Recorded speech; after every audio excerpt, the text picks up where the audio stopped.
एकच मिनिट, एक शेवटचा यांचा प्रश्न.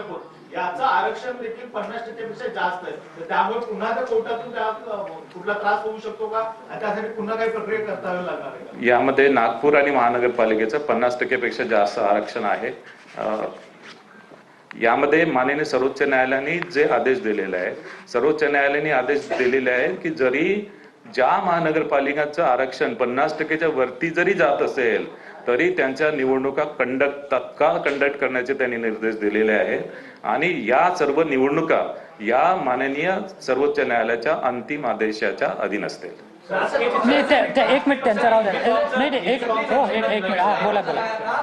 वोट चोरी हुई है विधानसभा चुनाव में, इस टाइम में भी विपक्ष जो लगातार ये आरोप लगा रहा है कि कहीं ना कहीं जो इलेक्शन यादी है उसके अंदर कहीं ना कहीं घोटाला है और उसके अंदर पूरी क्लियरेशन के बाद ही कहीं ना कहीं चुनाव किया जाए, तो क्या पूरी चीज प्रक्रिया जो है पूरी कर ली गई है? देखिए, ये जो एक्चुअली जो वोटर लिस्ट जो है, वोटर लिस्ट हम 1 जुलाई 2025 की जो वोटर लिस्ट है वो actually election commission of India की जो वोटर लिस्ट है वही हम यूज कर रहे हैं.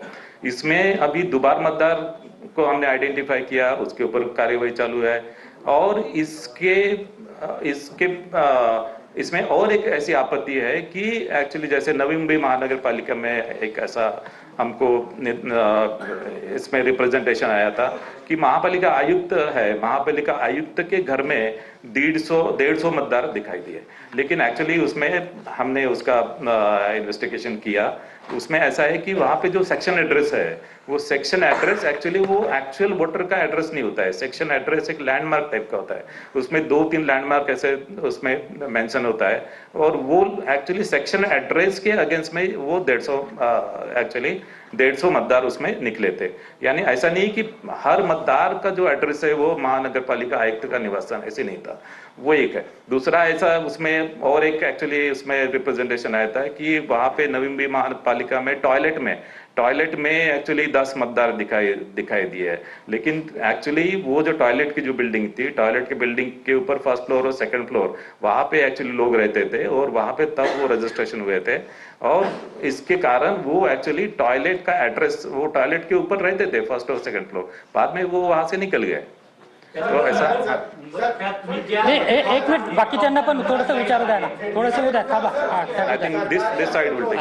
सरकारी अफसर जो होते हैं जो आपकी मियाद दी गई है उससे ज्यादा भी समय तक टिके रहते हैं. चुनाव का जब ऐलान होता है तो इंटरनल ट्रांसफर होता है, घूम फिर के वो तो वहीं रहते हैं. तो क्या ये ईमानदारी से ये चीज पर अमल किया जा रहा है कि आपने जो गाइडलाइंस उन अफसरों की नियुक्ति के लेकर बनाई है?